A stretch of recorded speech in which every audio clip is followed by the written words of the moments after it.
Salut à tous les gars, on se retrouve pour une nouvelle vidéo. Donc on va s'attaquer à une ERZ Pro de notre ami Sylvain, un abonné qui est venu de Saint-Etienne rouler à la sortie, qui est devenu un ami maintenant. Moi je l'appelle figure de pain sucé, et, enfin tout ce qu'il y aura avec quoi. Parce que de toute façon il vient de Saint-Etienne, donc c'est une figure de pain sucé. Donc au programme, on va lui dépioter la moto parce qu'il faut qu'on lui fasse une prépa culasse, qu'on lui pose un 32 PWK si je dis pas de conneries, une ligne d'échappement et un cylindre piston de diamètre un peu plus gros. Donc avec tout ça, il sera au maximum de ce qu'on peut faire sur le 250. En plus il y a l'Arbacam Racing, j'avais oublié. Donc là il sera vraiment au taquet de ce qu'on peut lui faire. Donc là je vais te montrer la moto, donc ne juge pas l'état de la moto, elle est toute neuve. C'est simplement que là, il me l'a passé sortie. Enfin, une fois que la sortie de terrain était finie, elles sont pleines de poussière. On peut pas les laver, restriction d'eau, alors on fait avec. Donc la moto est propre, hein, c'est juste de la poussière, donc ne taillez pas dans les commentaires, mais tu peux le tailler quand même, de toute façon là il crance lui, mais donc du coup on va sortir le moteur je pense, parce que ce sera beaucoup plus simple. Et en attendant on va préparer tout, je vais te montrer les pièces, et après on va la dépioter. Donc je vais te montrer déjà les pièces. Ouais, donc nous voilà les potes. Donc voici sa configuration. Donc là on a un échappement AliExpress. Donc une 70aine. Enfin une 70aine. Je suis désolé les samedis. Hein. 70 balles à peu près livré complet. Donc c'est un échappement de CRF 150. Sur Ali. Hein. Ça se monte nickel sur le RZ. Juste la pote là à modifier. Mais c'est tout. Sinon ça se monte assez bien. On n'a jamais eu de problème avec les lignes là. Donc ça, AliExpress. Et vous, franchement, pour ceux qui critiquent AliExpress, je pense qu'il y en a en France, ils font pas mieux. Hein. Donc 70 balles. On a Arbacam Racing. Donc celui-là, on le retrouve dans mon tuto pose d'un Arbacam Racing. Arbacam Racing de CRF 230 aussi, d'Honda. Voilà. Donc les cams, je les avais mesurés, elles sont bien plus grosses et plus larges. On aura un petit carbut 32 PWK. De chez AliExpress, une trentaine d'euros. Il marche super bien, ça fait quoi? Ça fait 1 an et demi qu'on les utilise. Et on n'a jamais été emmerdé avec ça. Cylindre piston, donc le petit piston au diamètre 67, hein, tu peux savoir lire. 67, piston, vraiment bien fini, axe, clip, tout le bordel. On a même, regardez, ils sont même gentils, ils nous offrent les joints de queue de soupape avec. Tout neuf. C'est bien. Le petit cylindre de chez Ali. Donc ça, je crois que c'était... combien ça coûte ça? 60 balles, 70 balles? Voilà, un peu plus. Un peu plus? On va dire une centaine d'euros. Voilà. La finition, elle est impeccable. Rien à dire. Et là, on va marquer 233 cm3. Pourquoi 233 cm3? Tout simplement parce qu'on le sait tous, le RZ Pro, c'est pas un réel 250, c'est un 230. Donc là, vous dites, ouais, on augmente de 3 cc la cylindrée, mais ça marche pas comme ça en fait. Comme le piston est plus gros, on va forcément gagner en couple. Ça sera indéniable. Donc on a les segments, tout est fourni, il n'y a rien à dire. De toute façon, le but, c'est on la démonte ensemble. Moi, je prépare la culasse. Là, il y a un peu de boulot là-dedans. Là, il va y avoir du boulot. En attendant, Cédric montrera cylindre, piston, etc. Il vous montrera. Et ensuite, on poursuivra ensemble, tout simplement. Voilà, donc allez, c'est parti. Maintenant que les pièces sont là, on s'attaque au démontage de la moto. Je vais te la montrer parce que tu l'as pas vu. Donc là, il y en a eu pour à peu près... combien il y en a dessous, là? 300 balles on va dire, en gros 70 balles la ligne, 100 balles ça, 30 balles ça, enfin tu vois bien, l'Arbacam 30 balles, enfin il n'y en a pas pour énormément cher et c'est le maximum qu'on peut mettre sur une RZ. On peut rien mettre d'autre, il n'y a pas d'allumage racing, il n'y a pas de... Voilà, après une bonne prépa culasse, il va gagner en couple, alors c'est pareil, la prépa culasse tout ça, il va pas gagner en vitesse max, il va gagner en couple, la vitesse max dépend de votre transmission, donc voilà. Donc on te montre la moto et puis on y va. Donc voilà la bête, donc ERZ Pro. Donc pour ceux qui me demandent, c'est pas une anodisation, c'est des stickers de roues, je sais plus quelle marque. S3. Ça coûte une quarantaine, une cinquantaine d'euros de ce qu'il m'a dit, mais par contre c'est ultra épais et ça protège bien les roues. Franchement ça bouge pas, c'est pas les autocollants de merde là. C'est pas les autocollants de merde. Donc voilà la bête. Donc au programme, on va virer tous les carénages. On va voir si on peut retirer le cylindre culasse sans enlever le moteur. Normalement j'y arrive. Il faut dévisser les pattes moteur, foutre le moteur au maximum sous le cadre. Si vraiment on se fait chier, je l'enlève. C'est pas pour le temps que ça prend. Et puis j'ai oublié, on doit lui changer l'huile de fourche. Bon, bah ça sera en dernier, mais ça va aller hyper vite, ça va faire. Donc on va déjà s'attaquer à ça. Donc ERZ Pro, la différence, c'est les roues plus grandes et elle est montée sur biellette. Qu'est-ce que c'est la biellette? Bah, c'est ce système-là, qui est comme exactement les crosses. Alors beaucoup me disent c'est quoi la différence quand tu conduis? Bah la meilleure. Donc ça on reprend ce que ça a bloqué. Je sais pas où mais ça a bloqué. Donc la différence c'était au niveau d'ici. Le RZ est monté sur biellette. Donc comme les crosses, donc un meilleur amorti. Bien sûr on est toujours pas sur des amortisseurs à 500 balles. Hein, faut pas s'attendre non plus à des trucs de ouf. Hein. Mais c'est beaucoup mieux qu'avant, ça c'est clair et net. Hein. Après bon voilà. Hein, sinon voilà la bête. Donc allez c'est parti on y va. On démonte. Donc là on vire la selle, on vire le réservoir. Alors ça je vous le montre pas tout simplement parce que vous savez on en fait tellement. Donc une fois que tout ça s'est dépioté, je vous reprends. Allez, c'est parti. Donc nous voilà les petits potes. Donc actuellement, on en est là. Donc on a viré réservoir, carénage, carbu, bougie. Donc je vais vous les montrer un truc. Donc là, elle avait le carbu d'origine 28 PE qu'on avait réglé. Donc on voit bien que le milieu il est nickel. Hein. Rouge brique, couleur brique quoi. Et le tour noir. Ce qui signifie qu'elle était un tout petit peu plus riche en bas régime. Donc là, vous voyez bien que la bougie est nickel. Par contre, elle avait quand même des petits trous d'accélération franches. Et ça, comme je vous l'ai dit, sur les ERZ, on ne peut pas régler le problème. Même avec le PWK, ça va l'atténuer, mais ça n'enlèvera pas tout simplement parce qu'il faudrait monter des carbus à pomme de reprise là-dessus. Parce que le moteur aspire plus d'air, enfin il a besoin, et les carbus n'arrivent pas à fournir. Donc comme quoi que même régler comme ça, des fois vous pouvez passer la journée dessus, si ça ne veut pas, ça ne veut pas. Enfin, je vous expliquerai tout ça quand on fera les réglages. Donc là, avec Cédric, on a décidé qu'on n'allait pas se faire chier, on va carrément sortir le moteur, donc on va dévisser ici, de l'autre côté, ici, l'axe en dessous. Cela et on va sortir le moteur. Comme ça, on bricolera beaucoup plus facilement. Et puis, c'est tout. Voilà. Bon, allez, on continue. Donc, nous voilà les potes. Donc, un plus de moteur. Hein. Un plus de moteur. Vide. Le moteur, il est ici. Donc là, maintenant qu'il est là, bah, on va déculasser. Donc, clac, clac, clac, clac, clac, clac, clac, clac. Là, il est déjà dévissé. Pourquoi? Parce que c'est le fil de masse. Ici. On va enlever là aussi. Hop. On va dévisser ça tout de suite. Comme ça sera fait. Après, on va virer la culasse. Moi, la culasse, je vais la foutre ici. Je vais préparer l'outil de la guerre et je vais préparer ça. Cédric, en ce temps-là, il enlèvera cylindre piston, tout le bordel. Et puis, bah, après, on va bricoler. Regarde le beau temps qu'on a chez nous. Enfin, un peu de pluie.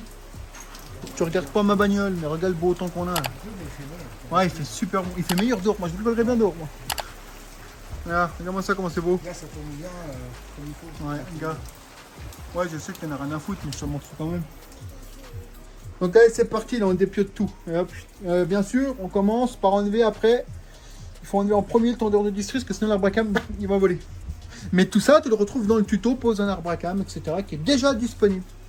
Ouais, c'est parti, on démonte. Donc, nous voilà les potes. Donc, Cédric a enlevé le tendeur de chaîne, comme je vous l'ai dit. On a dévissé toutes les vis que je vous ai montrées. Maintenant, on en est là. Donc là, on a l'arbre à cam avec sa chaîne de distribution qui redescend dans le carter. On a les soupapes avec les ressorts, tout le bordel. Donc là, qu'est-ce qu'on fait maintenant qu'il a détendu la chaîne, le petit Cédric? Tu prends ton arbre à cam, tu fais ça. Cédric, il tient la chaîne, pour pas qu'elle tombe dans le carter. Tu fais passer l'arbre à cam comme ça. Vas-y, pousse-le vers moi, l'arbre à cam. Voilà. Hop. On s'en fout qu'il soit au point mort haut ou au point mort bas. Pourquoi? Parce que de toute façon, on le démonte. Donc on s'en fout. L'arbre à cam, tu le poses. Il faudra bien sûr récupérer la roue dentée. Enfin, moi, je dis la roue, mais bon, c'est compris. Maintenant, là, qu'est-ce qu'on fait une fois qu'on en est là? Tu dévisses ici. Ici, là, pour la pleine d'os. Et tu peux après ensuite enlever ta culasse. Il faut faire bien attention avec ces gros doigts devant là, à la petite vis qui est là. Ça c'est la vis du tendeur de chaîne qui est là, du patin de chaîne en fait. Voilà, donc allez on va faire ça, je te reprends. Donc nous voilà les amis, donc cylindre piston démonté, hein. Donc on voit que c'est tout neuf, hein. Le piston on l'a même pas usé. Encore le revêtement spécifique. C'est moi les neufs. Hein. Donc la culasse elle est là, démontée, je verrai les soupapes, j'ai tout viré. Les joints de soupapes je les laisse, pourquoi? Parce que je les changerai là. À la fin j'en ai des neufs. Bien faire attention au téton là, toujours le remettre quand vous le démontez. Donc bah maintenant ça va être préparation de la culasse. Donc ça je vais m'y mettre tranquillement. Je vais préparer tous mes petits outils. Hein. Et puis voilà. Puis après je ferai la pipe avec. Donc allez c'est parti. Je vous reprends une fois que c'est fait parce que ça je peux pas le filmer, c'est trop long. Ouais c'est parti. Ouais les gars. Alors voilà, vidange de la fourche de la VRZ. Donc pour ce faire, vous la bloquez dans l'étau avec un chiffon. Hein. Faites 2-3 tours de chiffon. Vous desserrez ceci. Une fois que c'est desserré, vous tirez. C'est tout l'ensemble qui vient. Vous voyez, le bras remonte. Donc vous la retournez, vous la mettez au-dessus d'un bocal et vous pompez. Je vais vous montrer. Hop. Voilà. Comme ceci. jusqu'à ce qu'il n'y ait plus d'huile. Là, il y en a encore un petit peu. Là. On a remarqué qu'il ne les remplissait pas. Apparemment, il faut mettre 230 ml dedans. Et là, je vous montrerai après, mais il en manque pas mal même.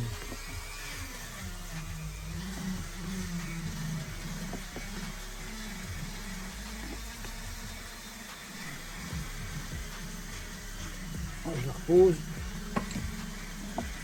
Normalement, c'est 230 ml. Ouais, comme vous le voyez, là, il y en a 60, 70. Quoi. Là, encore, je suis pas très droit. Quoi. Mais normalement, ça doit être au-dessus du 200. Donc, il en manque un sacré paquet. Je vais continuer à la pomper un peu, mais elle est vachement liquide déjà, comme vous voyez. On croirait de l'huile de friture. Tellement elle est liquide. On croirait de l'eau, même. En grade, on va mettre du 15, de la 15 ou de la 20. Voilà. Et en grade, on va mettre soit de la 15 ou de la 20. Alors, il faut savoir qu'en grade, c'est W10, W15 ou W20. Plus le grade est élevé, plus l'huile est épaisse. Donc, plus la fourche va être rigide. Après, c'est à vous à faire en fonction de ce que vous souhaitez. Forcément.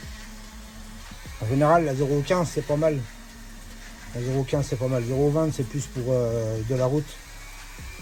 Et pour les chemins, 0,10, 0,15, celle-là, comme elle était bien molle, et puis bon, c'est pas non plus des suspensions à 1000 €. Hein. Enfin, c'est pas des bras de fourche à 1000 €, donc on va peut-être mettre de la vanne dedans pour rigidifier un peu le système. Moi, je vais continuer à pomper un peu pour voir, mais à mon avis, je pense que le chinois, il a bu un peu trop de saké, et puis il a oublié de mettre de l'huile, ou alors il a bu de l'huile. Moi, je fais ça, et puis je vous remontre après la quantité qu'il y avait. Puis dans le deuxième bras, on contrôlera aussi. Ça se trouve, dans le deuxième bras, il y a peut-être tout. Hein. Ça, on ne sait pas. Ça va être la surprise. Alors, voilà, j'ai fini de vider la fourche. Là, je l'ai coincé dans l'étau, donc avec un gros chiffon, mais pas serré comme un gros bubble, hein, pour l'abîmer non plus, juste pour qu'elle tienne. Donc, on va prendre, nous on avait de l'iPhone en 20. Grade 20. Donc, selon le constructeur, 230 ml. Donc j'ai rempli, hein, 230 ml, c'est le verre doseur. Ne vous amusez surtout pas à en mettre plus. Je vous connais. Ça va être plus dur, on va en mettre plus. Au lieu de 230, on va en mettre 280. Et puis tu vas prendre une bosse, tu vas prendre les joints inspi dans les gencives, tu vas rien comprendre. Donc vous amusez pas à ça, vous respectez. Après vous changez l'indice, le plus petit c'est le 10. Après c'est de la 15 et après c'est de la 20. Et de la 0. Et de la 0 aussi. Mais bon, pas pour les fourches. Ouais, voilà. Mais vous amusez pas à en mettre plus de quantité que prévu. Parce que les joints spi vont pas aimer, ils vont dégager. Après, hein, si vous aimez bien vous faire chier à démonter, remonter. Mais bon. De toute façon, après, c'est pas miraculeux. Hein. Si vraiment vous n'arrivez pas avec de l'huile plus dure, il faut changer leur sort. Après, oui, voilà. De gamme, hein. Après, il faut changer de gamme. Hein. Sinon, il faut faire une prépa, changer les ressorts, c'est-à-dire qu'ils vont, si ça se fait, ben, en mettre des plus gros, avec des plus grosses spirales pour que ce soit plus dur. Mais voilà, vous ne vous amusez pas à en mettre plus que prévu, parce que elle va pas aimer la bête. Là, on cherche à la durcir sans trop se ruiner. Quoi. Alors là, vous versez tout doucement, vous en mettez un peu, et vous amusez à pomper. Pour en mettre partout, on va attendre un peu que ça descende. On va voir si tu trouves un petit truc comme ça, en ferraille, en bout, petit, il y en a dedans. Tu peux mettre tes mains dedans, c'est pas ça. Ça, je crois qu'il y en a un, ça fait peut-être celui-là. Regarde voir ce qu'il y en a en bout, tu les mets là. Prends-le ça, tu les mets là, derrière moi là, c'est pas ça. Après doucement, vous pompez en fait pour que l'huile descende bien.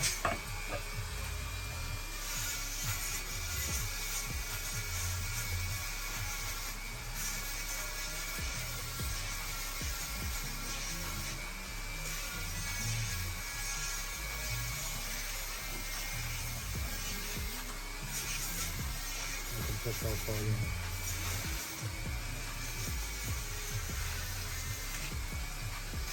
C'est un peu long à faire, faut y aller tranquillement. Et ça se fait bien. De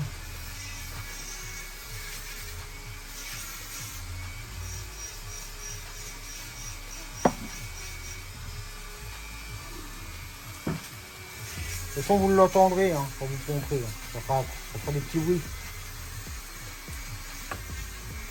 Cette huile commence à descendre bien au fond. Donc voilà, moi je vais continuer hors caméra, hein. Je vais pas vous filmer ça pendant 10 minutes. Allez, à tout à l'heure. C'est pareil, j'ai oublié. Plus vous allez le remplir, moins vous allez le monter pour pouvoir faire descendre l'huile.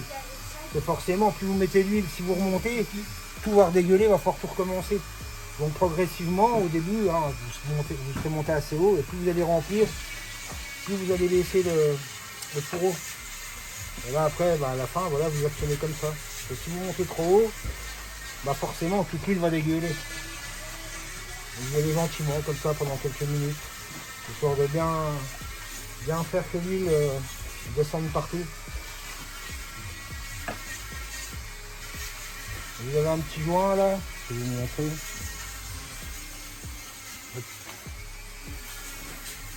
Voilà. Celui-là, là, vous passez le doigt sur l'huile, vous remettez un petit coup d'huile, histoire qu'il glisse bien et qu'il ne s'abîme pas. Bon, voilà, je continue.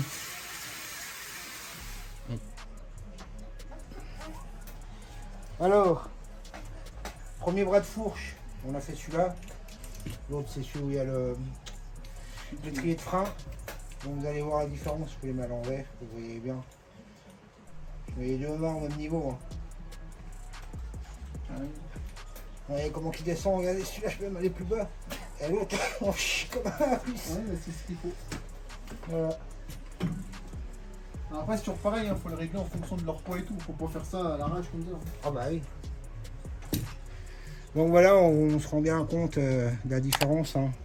Quand on prend de l'huile de qualité, ceux ils foutent de l'huile de friture dedans. Hein. La colza qu'on a pour nous. Ouais, c'était l'huile qui restait quand ils faisaient leur beignets là. Ils ont foutu ça là-dedans. On va tout niquer. Bon bah allez, je fais le deuxième bras, je vous le montre pas, hein. C'est le même procédé que le premier. On va tout niquer. Donc nous revoilà les amis. Donc Cédric a monté cylindre piston en diamètre 67. On voit bien que c'est un piston de compression. Je sais pas si vous l'avez expliqué. Tu leur avais expliqué? Non. Donc c'est un cylindre piston en diamètre 67, donc plus gros que le d'origine qu'en 65. Et c'est un piston de compression. Les joints sont vachement plus fins aussi, ce qui fait qu'il va comprimer plus fort, donc marcher mieux. Il va avoir plus de couple. Il a monté la couronne dentée sur l'Arbacam Racing. Et moi je viens de finir la prépa culasse. Donc la pipe elle est faite. Et la culasse est finie aussi. Donc je l'ai sablé, les conduits sont préparés. Échappement aussi. Hop, voilà, tout est fait, tout est nickel. Maintenant on remonte les soupapes et tout le bordel. Je l'ai sablé, nettoyé, soufflé, enfin les nickel. Voilà. Donc maintenant on remonte tout ça et ensuite on remonte sous le moteur. Pour vous donner une info, on a commencé ce matin à 11 h, il est actuellement 17 h et c'est pour vous donner à peu près le temps que ça prend à faire la culasse. En fait la culasse, bon je me suis arrêté 2-3 fois à discuter et tout, mais ça prend énormément de temps à faire les choses bien. Donc c'est pour ça que je vous dis, il faut pas faire ça n'importe comment quoi, tout simplement. Voilà, donc allez c'est parti, maintenant on remonte ça. Donc nous revoilà les amis, donc cylindre culasse montée. Arbacam au point mort haut, les deux traits bien alignés, on est nickel. Là, Cédric est en train de faire un filet de poids de joint parce qu'il n'y a pas de joint sous le couvre-culasse, donc c'est un petit filet de poids de joint, il est en train de le faire. Voilà. Ensuite, on remet, clac, après on serre tout et on vérifiera le jeu au soupape. Donc l'Arbacam se montre bien que les deux oreilles en bas, hein, pour éviter qu'ils soient en tension dès le début. Voilà. Donc allez, on continue. Je vous reprends une fois que c'est fait. Je suis désolé, je vous montre pas tout simplement parce que là il est plus de 17 h, il faut qu'on avance parce qu'on va pas y arriver. Donc allez c'est parti, si vous voulez le live, il faut que j'avance. Donc nous voilà les amis, donc moteur complètement terminé, remonté, donc le filet de potage en tour c'est normal, hein, faut pas s'inquiéter, c'est parce qu'il n'y a pas de joint d'origine, donc on remet de la pote quand tu le remontes, ça c'est normal. Soupape 006 à l'ennemi, 008 à l'échappe, même avec l'Arbacam Racing c'est comme ça. Donc là tout est monté, c'est nickel, on laisse sécher, il y a déjà de l'huile dedans, hein, forcément. Donc là en attendant que Cédric, on va le remettre dans la moto, comme ça on peut tout remonter tant que ça sèche. Ensuite on pourra pouvoir remonter la ligne, et ça sera bien comme ça demain on la démarre, peut-être tout à l'heure, et puis demain un réglage. Voilà. Et si vraiment on n'a pas le temps de finir de la régler, on la réglera avec lui directement, mais je pense que ça ira. Bon allez, on va déjà remonter tout ça, je suis désolé, je vous ai pas tout montré, hein. Cédric il est là aussi, mais il faut qu'on avance. De toute façon si vous voulez voir les tutos de ce moteur là, vous avez tout sur ma chaîne, changement de piston, Arbacam et tout, vous avez tout. Donc vous n'avez pas d'excuses. Bon allez, on y go. Donc nous revoilà les potes. Donc là je crève de chaud. Donc la moto est là, le moteur est recampé dedans, on a resserré toutes les vis, on a remis le câble d'embrayage, on a remis l'électrique, on a tout remis. Tout est serré. Donc là, il nous reste à monter la ligne. Qui est là, faut encore adapter. Alors là, par contre, c'est quand alors je vais vous expliquer un truc. Quand je vous dis de ne pas acheter des gros carmus pour les RZ, pourquoi? Là, je viens de monter un 32. Il passe dans la pipe sans problème. Par contre, avec la boîte air, il ne passe pas là. Vous voyez bien, ça ne passe pas du tout. Donc en fait, c'est parce que c'est trop gros comparé à la boîte. Donc là, on va chauffer pour le rentrer. Mais comme il n'y a pas de place, bah, c'est une misère sans nom. Donc là, en gros, il nous reste à remettre le pot, le carbu, puis on pourrait la démarrer. Mais bon, le carbu, je crois que ça va bien nous faire chier. Donc je vais essayer de passer le pot, et après j'essaierai de remettre le carbu. Sinon on avance bien, tout est monté, et ça avance, ça avance, ça avance. Je vais te montrer ma gueule, tu vas comprendre. Ouais, voilà, tu comprends, je crève de chaud, là, il est... je sais même pas il est quelle heure, il doit être... il est 18h20, tu vois, et je suis dans le garage depuis 11h30 midi. Hein. Et sachant que j'ai bossé ce matin, je suis debout depuis 3h30 du matin. Ça te donne un peu une idée de ma journée.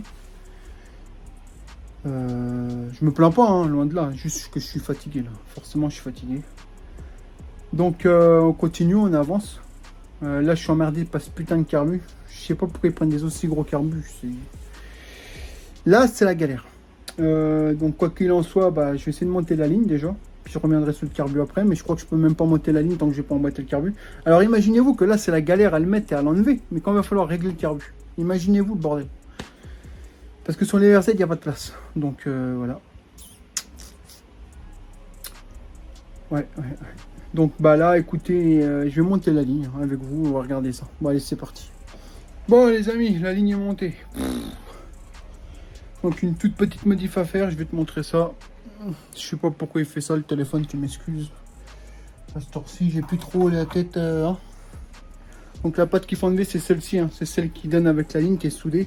Elle ne va pas sur les RZ, donc faut l'enlever. Moi, je le coupe à la disqueuse, clac, clac. Et voilà, je te montre ça. Donc voilà la bête. Donc, on voit bien, hein, c'est monté dans les règles. Tout est nickel. Vissé à la patte d'origine. Hein. Là, vous présentez tout. Vous ne serrez pas. Ensuite, vous venez couper la patte qui est là, clac, clac. Vous remettez le colis d'origine de la ERZ, qui est ici. Vous serrez un petit peu, vous mettez derrière. Moi, j'ai dû la recouper. Le tube là, je l'ai recoupé d'un petit centimètre, même pas. Ouais, 5 mm, juste pour qu'elle rentre. Parce qu'en fait, le pas de vis ici, il n'était pas en face du trou, il était un peu plus loin. Donc, vous coupez, vous emboîtez la cartouche. Une fois que ça s'emboîte, vous mettez des vis là partout. Et puis voilà. Franchement, ça m'a pris 15 minutes à mettre, quoi. Voilà. Impeccable. Donc là, le plus gros problème, bah, c'est ce carbu. Hein. Vous voyez bien, j'arrive pas à emboîter le manchon. Donc, je vais le faire après, je vais chauffer. Sinon, là, on a pratiquement fini. Hein. Je mets le réservoir et je pense qu'elle peut démarrer.